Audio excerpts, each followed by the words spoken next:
아멘. 감사합니다. 하나님의 은혜가 넘치는 찬양 감사드립니다. 할렐루야. 우리 양옆으로 인사하겠습니다. 더 사랑합니다. 더 사랑합니다. 자, 명절이 지났습니다. 다시 한번 인사하겠습니다. 새해 복 많이 받으세요. 네, 많이 받으세요. 더 많이 받으시고 풍성하게 받으시고 복된 한 해 되시기를 축복합니다. 자, 그 시를 한 편 일부분 읽어드리겠습니다. 하늘의 무지개를 볼 때마다 내 가슴은 뛰는구나. 내 어린 시절에도 그랬고 어른이 된 지금도 그러했고 노년이 된 후에도 그렇게 되기를. 자, 무지개를 볼 때마다 가슴이 뛰는 그 동심을 유지하고자 하는 윌리엄 워드워스의 시 무지개의 일부분입니다. 자, 무지개를 볼 때마다 심장이 두근거린다, 뭐 이런 내용입니다. 제가 이 시를 좋아하게 된 그 이유는 어릴 때도 봤겠죠. 어느 순간에 무지개를 봤는데 되게 선명하게 큰 무지개를 봤습니다. 그때 어린 마음에 순수한 감동이 있었습니다. 그리고 이제 이 시를 보니까 그 생각이 나고, 물론 지금은 별로 이렇게 가슴이 뛰지는 않습니다. 왜 안 뛰는지 모르겠지만. 자, 그 무지개에 그런 마음이 있습니다. 무지개를 생각하면. 또 그 다음에 그 어릴 때 배 그림을 봤거든요. 배, 이렇게 떠다니는 배요. 그래가지고 그 배가 너무 멋있는 거예요. 되게 어린 시절에. 그래가지고 그걸 계속 보고 그렸어요. 그래서 그 배는 눈 감고도 그릴 수 있어요. 누가 보면 그림을 되게 잘 그리는 거라고 착각할 수 있을 정도로 그 배만 잘 그립니다. 자, 무지개, 배 이렇게 생각하면은 그때의 약간 그때가만큼은 아니지만 나름대로의 어떤 그때 어린 시절의 감동 이런 것이 좀 그나마 좀 남아 있습니다. 자, 오늘부터 이제 골로새 편지의 골로새서의 내용 가지고 말씀을 나누는데, 바울의 편지는 이런 감동으로 되어 있는 것입니다. 그 내용이 좀 비슷비슷한 내용으로 좀 되어 있긴 하지만은 이 바울이 편지를 쓸 때 그 가슴이 뛰면서 감동적으로 썼다는 것을 기억을 해야 됩니다. 자, 왜 그러냐면은 바울은 예수님을 생각할 때마다 가슴이 뜁니다. 마치 무지개를 볼 때면 내 마음이 뛰는구나 말했던 그 시인처럼 바울은 예수님을 생각하고 하나님 역사를 생각하면 가슴이 뜁니다. 왜냐하면은 자기는 원수였습니다. 우리가 잘 아는 대로 예수님을 믿고 따르는 사람들을 고소하고 붙잡고 죽게도 만들고 이런 사람이었는데, 정말로 예수님하고 원수되었던 사람인데 그런 자기를 예수님이 찾아오시고 나타나시고 자기를 사도 삼으셨습니다. 그래서 그 예수님의 은혜를 생각하면 이제 감동이 되는 거죠. 가슴이 뛰는 것입니다. 자, 이런 마음으로 사도 바울이 편지를 썼고, 특별히 골로새 지역에 교회가 세워지고 성도들이 예수 믿고 나타나게 된 것을 보면서 바울이 기쁜 마음으로 감격하는 마음으로 쓴 편지가 골로새서의 편지의 내용입니다.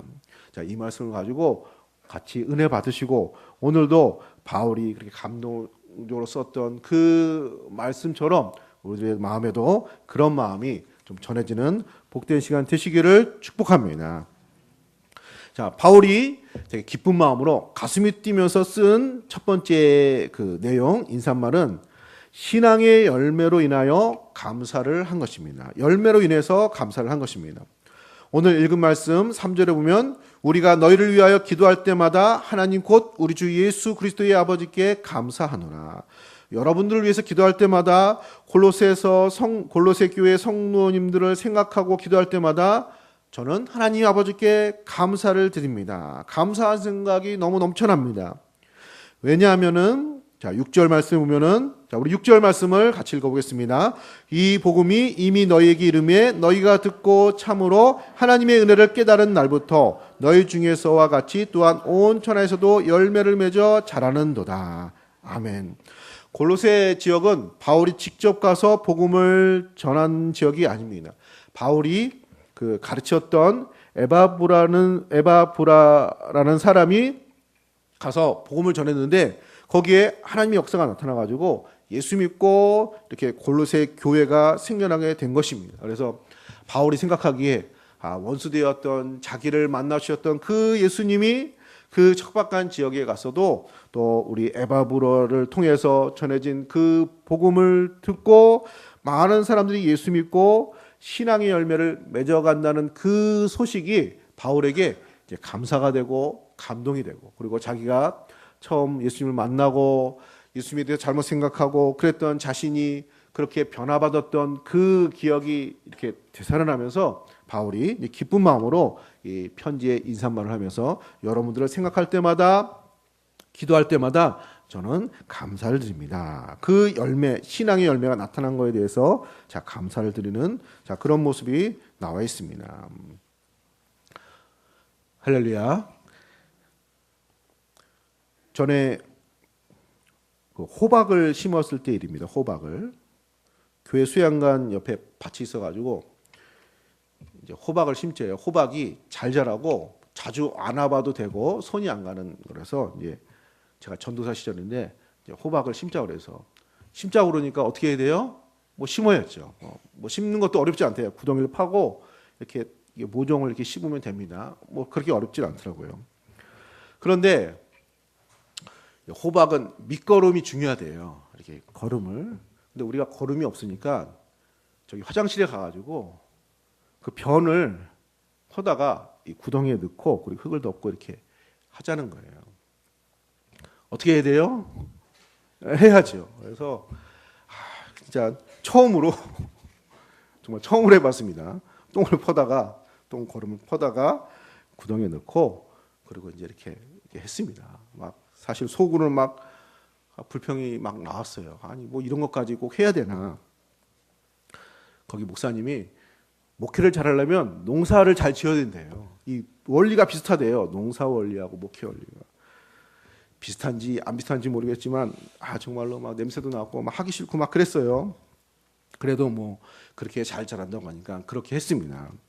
그리고 2달인가 3달 후에 거길 다시 갔어요. 자주 갈 수는 없으니까. 갔는데 어떻게 됐을까요? 그 밭이요. 완전히 호박밭이 됐어요. 호박이 정말로 잘 자라요. 호박잎 이렇게 크잖아요. 호박이 막 그 땅을 뒤덮고 얘네들이 막 나무 위에도 올라가고 지붕 위에도 올라가고 중간중간에 이제 호박 열매들이 막 이게 생겨나기 시작하는 거예요. 그때 그 밭을 봤을 때 굉장히 놀라고 좀 약간 감동도 있고 뭐 전에 고생한 뭐 별로 좋지 않은 추억도 있지만 어쨌든 그렇게 호박밭으로 확 이렇게 바뀐 거 보고 그런 놀라운 마음이 있었습니다. 할렐루야. 자, 바울이 그런 심정입니다.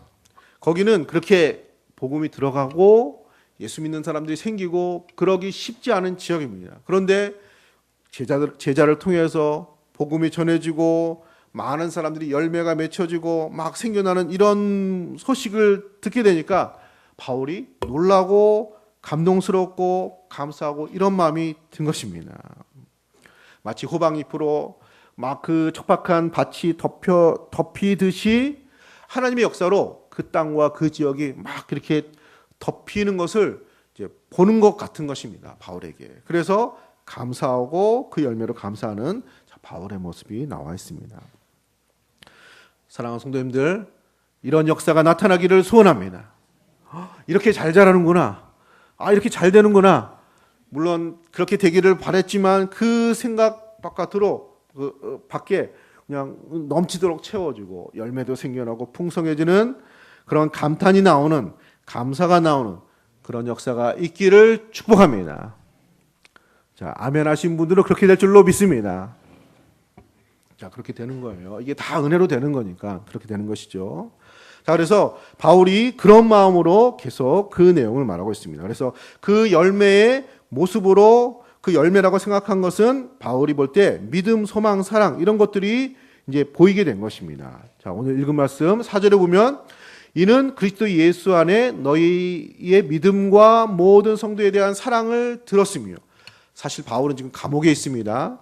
감옥에 있는데 옥에 갇혀 있는데 듣는 소식이 그곳에 믿음에 대한 소식, 또 성도들이 예수 안에서 하나가 되는 사랑에 대한 소식, 또 5절에 보면 너희를 위하여 하늘에 쌓아둔 소망으로 말미암으니 곧 너희가 전에 복음 진리의 말씀을 들은 것이라.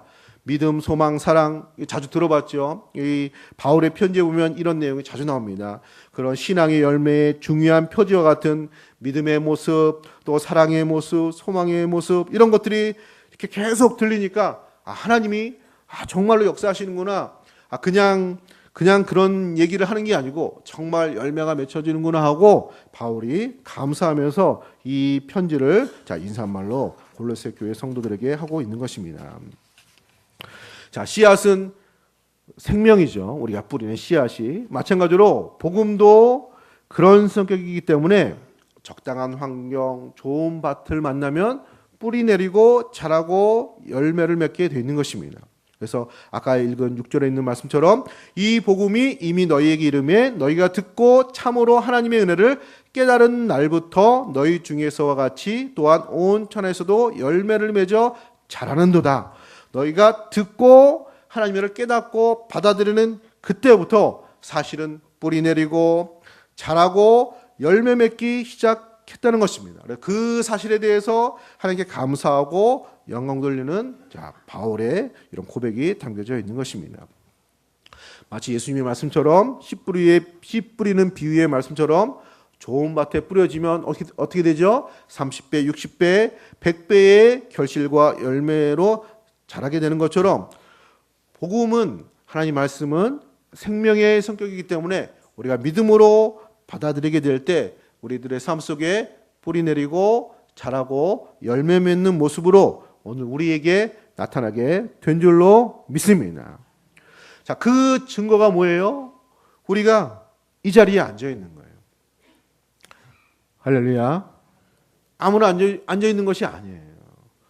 여러 가지 과정이 있겠죠. 우리 성도들의 다양한 과정이 있을 것입니다. 그러나 동일하게 예수님에 대한 소식, 하나님의 말씀, 교회를 통해서 아니면 어떤 전도하신 분을 통해서 누군가를 통해서 듣습니다. 그리고 받아들이고 영접하고 그러면 내 마음속에 무엇인가 뿌리 내리고 그리고 자라고 열매 맺고 이 골로새 교회 성도들에게 나타났던 것처럼 우리에게도 믿음이 생기고 사랑이 생기고 하늘의 소망이 생기는 그런 열매로 우리 안에 나타나게 된 줄로 믿습니다. 이건 굉장한 열매예요. 그래서 우리들 자신을 볼 때 감사하는 거예요. 내 속에서 열매가 맺혀지게 된 것입니다. 하나님의 은혜요, 복음의 능력이요, 하나님의 사랑의 역사가 우리 가운데 나타나게 된 줄로 믿습니다. 그리고 우리 주위를 볼 때도 다 뭐예요? 다 뭐죠? 열매예요. 다 여기 계신 분들이 다 열매예요. 양옆에 보시기 바랍니다. 열매예요. 모양은 달라도 다 열매예요. 이런 열매, 저런 열매, 다 열매예요. 하나님께 감사의 제목이 되는 줄로 믿습니다. 그러니까 우리가 교회 생활하고 신앙 생활하고 오랫동안 하니까 이게 그냥 된 것 같은 거예요. 그냥 난 이 세상에 태어날 때부터 마치 열매로 태어난 것처럼 생각을 하는 거예요. 그런 것이 아니죠. 누구도 열매로 태어난 사람 없어요. 복음을 통해서 하나님의 은혜를 통해서 이 모양 저 모양 여러 가지 과정을 통해서 우리 안에 영혼의 믿음의 열매, 사랑의 열매, 소망의 열매를 하나님께서 맺혀지게 해 주신 줄로 믿습니다. 그래서 우리들도 동일하게 감사하는 거죠. 열매가 맺어지게 하신 것 감사, 또 열매를 맺게 하실 그 하나님의 은혜에 감사의 고백이 있는 우리 성도님들 되시기를 축복합니다. 바울이 골로새 교회에 편지를 쓰면서 두 번째 또 주는 그런 내용은 생명이 자라기 위해서 기도한다는 것입니다. 그들의 생명이 자라기 위해서 기도를 한다고 말하고 있습니다. 오늘 읽은 말씀 9절 이하의 말씀인데 9절을 함께 읽겠습니다. 이로써 우리도 듣던 날부터 너희를 위하여 기도하기를 그치지 아니하고 구하노니 너희로 하여금 모든 신령한 지혜와 총명에 하나님의 뜻을 아는 것으로 채우게 하시고. 여기서 또 기도한다고 하는데 이 기도는 예수 믿기를 또 구원 받기를 열매 맺기를 기도하는 것이 아니라 이제 열매를 맺어가고 자라는 그 새싹과 같은 골로새 교회 성도들이 잘 자라기를, 선한 열매를 맺고 더 성장하고 이렇게 성숙되기를 바라는, 생명이 잘 자라기 위해서 바울이 지금 옥중에서도 기도로서 이 사명을 감당을 한다는 것입니다. 비록 본인이 지금 감옥에 갇혀 있지만은 그 골로새 지역에 이제 예수 믿기 시작한 많은 그 성도들을 생각할 때 그냥 있을 수 없는 거예요. 물론 본인이 가서 복음을 전하고 예수 믿은 사람은 아니에요. 하지만 바울을 통해서 복음을 전해받은 에바브로 제자가 가서 복음을 전해가지고 예수 믿는 사람이기 때문에 마치 내가 낳은 아들처럼 어떤 부모의 심정으로 그들을 돌보고 싶고, 초대교회 신앙생활하는 것이 쉽지 않았습니다. 그래서 그 풍파에 쓰러지지 않고 잘 자랄 수 있도록 바울이 할 수 있는 일은 지금 매여 있기 때문에, 여기서 내가 당신들을 위해서, 골로새 교회 성도님들 위해서 내가 듣던 날부터, 열매가 맺어졌다는 그 소식을 듣던 날부터 여러분들 위해서 기도하기를 그치지 않았습니다. 바울이 부모의 심정으로 골로새 교회 성도들의 어떤 신앙을 이렇게 돌보고 싶고 지켜주고 싶고 잘 양육되기를 바라는 바울의 이런 마음이 담겨져 있는 것입니다. 할렐루야. 자, 우리들의 신앙이 다 이런 과정을 통해서 이렇게 자라난 것이죠. 우리의 지금 이 모습도. 그 TV에서 동물의 왕국 프로가 있습니다. 막 동물들 나오는 거 있잖아요. 뭐 다큐멘터리 막 이런 식으로 나오는 거.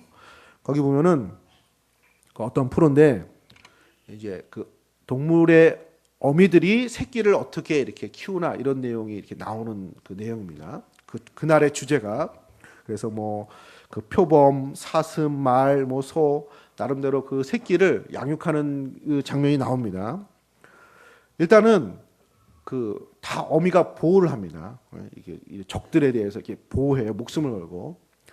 그 다음에 나름대로 그 새끼의 그 본성이 있잖아요. 예를 들면 표범 같은 경우에는 막 그 어떤 그 뭔가를 잡고 사냥하고 이런 본성이 있죠. 또 말은 뭐 잘 달리는 거, 사슴은 뭐 나름대로. 자, 그런 그 안에 있는 본성, 그 생명이 잘 발휘되도록 그 어미가 그거를 이렇게 감당을 합니다. 그래서 어떤 때에는 그냥 너무 냉정하다 싶을 정도로 내버려둬요.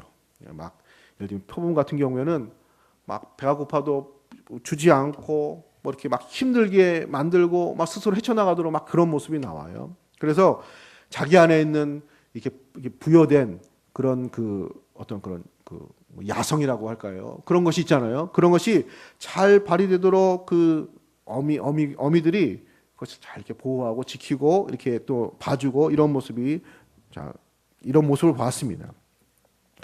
자, 바울의 기도 내용도 자, 그런 성격입니다. 예수를 믿는 사람에게 예수 믿는 사람의 생명, 영생, 구원의 생명이 있는 줄로 믿습니다. 그 생명의 힘이 잘 자라도록 바울이 지금 기도를 하는 것입니다.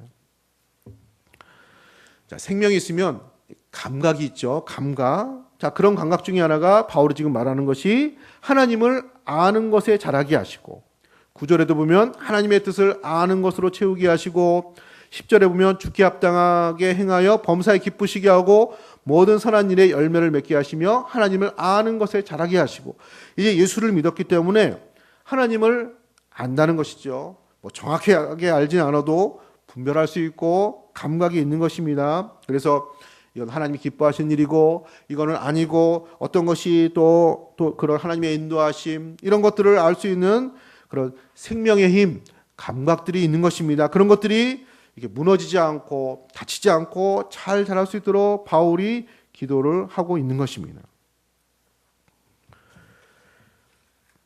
자, 어떤 환자분이 계십니다. 다리가 사고로 불편하게 됐습니다. 이게 감각이 점점 없어지는 거예요. 신경을 다쳐가지고. 그래서 이분이 막 다리를 때려요. 때리고 뭔가를 막 찌르기도 하고 막 그렇게 해요. 멍이 들도록.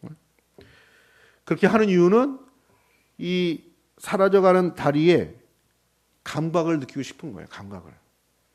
이게 우리는 이제 꼬집고 찌르고 이러면 막 아프고 싫잖아요. 그거를 느끼고 싶은 거예요. 그거를. 예? 그러니까 그걸 느끼고 싶어가지고 막 때리기도 하고 꼬집기도 하고. 자, 사랑하는 성도님들, 다리 한번 꼬집어 보세요. 아프시죠? 감사한 거예요. 예? 살아있으니까, 생명이 있으니까 그런 감각도 있으신 거죠. 불평하시는 분이 있으면 꼬집어 주세요. 꼬집어 주세요. 아프다는 건 감사한 것이라고. 자, 예수 믿는 생명에는 그렇듯이 감각이 있는 것입니다. 하나님을 알아가는 감각, 또 선한 일에 대한 감각, 또 이런 모든 신앙의 어떤 이런 모습, 이런 것들이 생기는 것이죠. 자, 이런 것들이 잘 자라고 풍성해지도록 사도 바울은 기도를 하고 있다는 것입니다. 그래서 10절에 주께 합당하게 행하며 범사에 기쁘게 하고 모든 선한 일에 열매 맺게 하시며 하나님을 아는 것에 자라게 하시고 여러분들에게 있는 그 구원의 생명으로 하나님을 아는 것에 더 자라기를 내가 기도하고 있습니다. 그리고 그 생명이 핍박과 어려움에 무너지지 않길 위해서 기도를 하고 있습니다. 11절에 그의 영광의 힘을 따라 모든 능력으로 능하게 하시며 기쁨으로 모든 견딤과 오래 참음에 이르게 하시고. 사도 바울은 누구보다도 핍박을 많이 받았어요. 감옥에도 지금 갇혀 있지만 또 매도 맞고 돌에 맞아 죽을 뻔도 하고 그 시절에 예수 믿고 신앙생활 하기가 어렵다는 건 누구보다도 잘 아는 사람입니다. 그래서 이런 어려움과 때로는 핍박이 올 때 잘 참을 수 있도록, 잘 견딜 수 있도록, 그래서 자신 안에 그 맺어진 구원의 열매가 잃어버리지 않도록, 다치지 않도록 바울이 부모의 심정으로 기도를 하고 있다는 것입니다. 할렐루야. 누가 누구를 위해서 원래 기도해야 돼요? 감옥에 있는 사람을 위해서 기도해야 돼요? 밖에 있는 사람을 위해서 기도해야 돼요? 상식적으로 생각하면은 옥중에 있는 바울과 바울의 일행을 위해서 기도를 해야 될 것입니다. 그런데 바울은 부모의 심정으로 자기도 갇혀있고 힘들고 어려운 처지이지만 이제 막 생명을 얻은 골로새 교회 성도들을 위해서 안타까운 마음으로 사랑하는 마음으로 기도를 하고 있는 것입니다.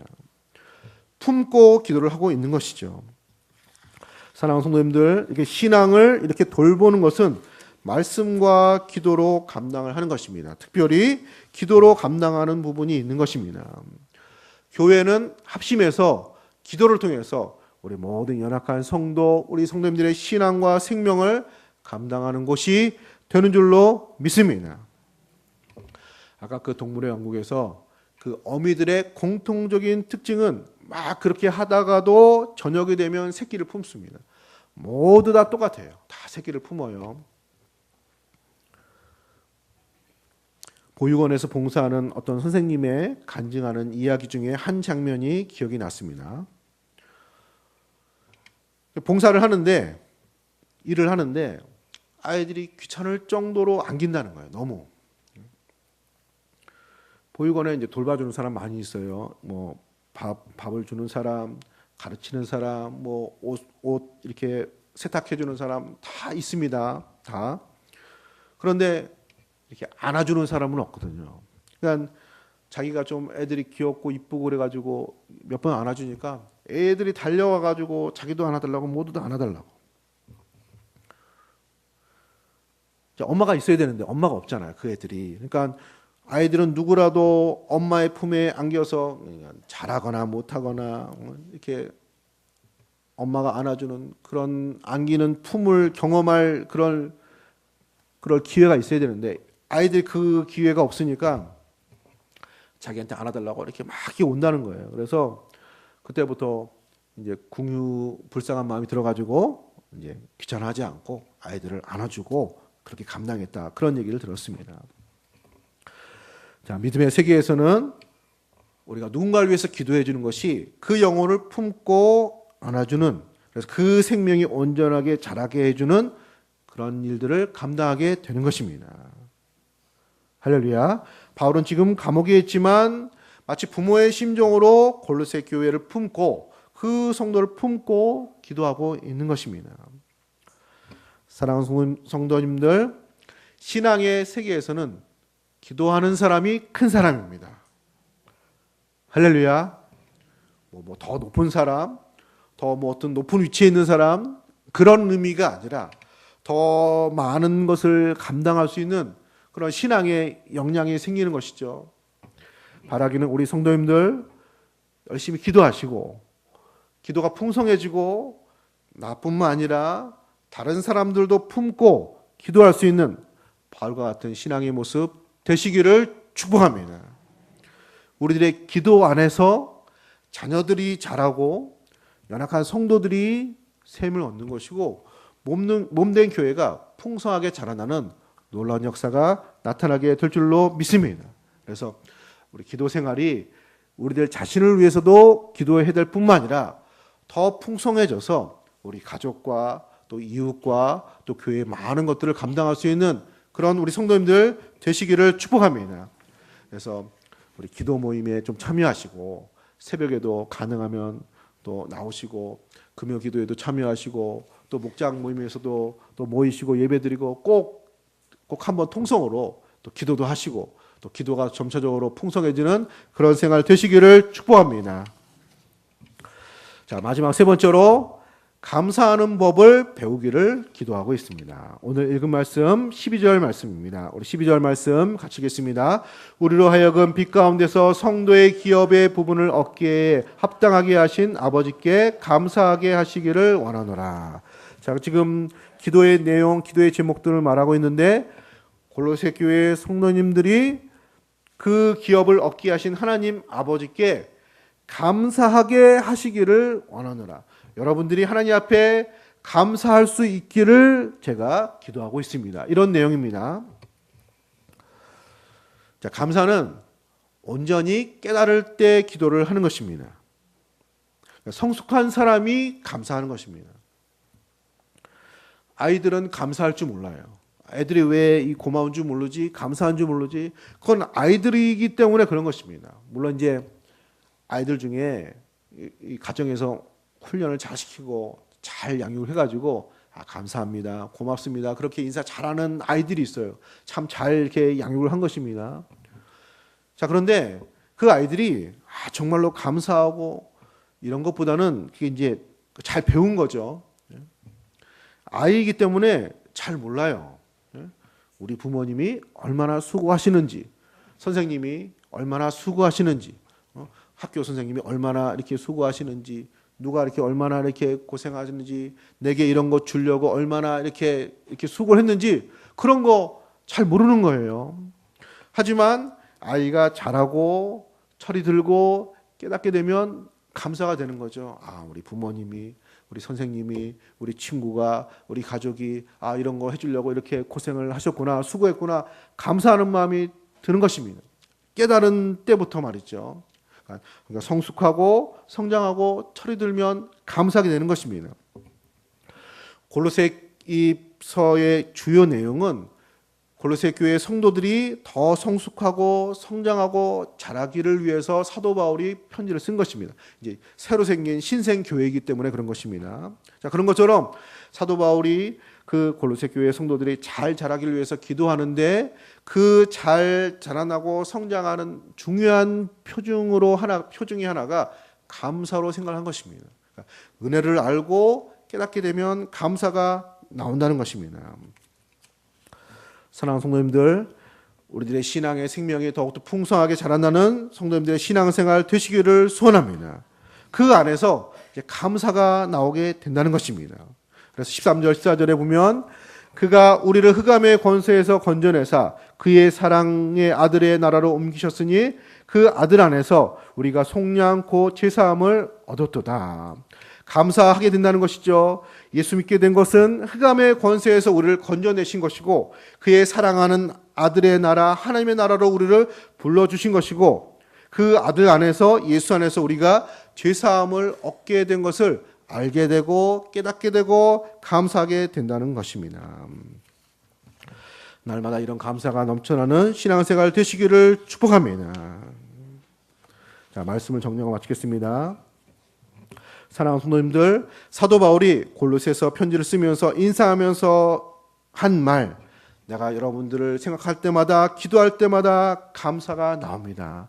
이런 고백을 하면서 이 편지를 쓰게 된 것처럼 우리 성도님의 삶 속에서 이런 고백이 넘쳐나기를 축복합니다. 내가 기도할 때마다 감사합니다. 나를 구원해 주신 것 감사합니다. 이런 환경을 허락해 주신 것을 감사합니다. 모든 삶에 동행해 주신 것을 감사합니다. 늘 감사가 넘쳐나고 기도가 풍성해지고, 그래서 우리의 감사뿐만 아니라 우리 주위에 있는 연약한 이웃들과 성도들과 자녀를 위해서도 그렇게 기도할 수 있는 감사가 넘쳐나는 귀한 신앙생활 되시기를 예수님의 이름으로 기도합니다. 우리 시간에 합심해서 기도하겠습니다. 하나님, 기도할 때마다 감사합니다.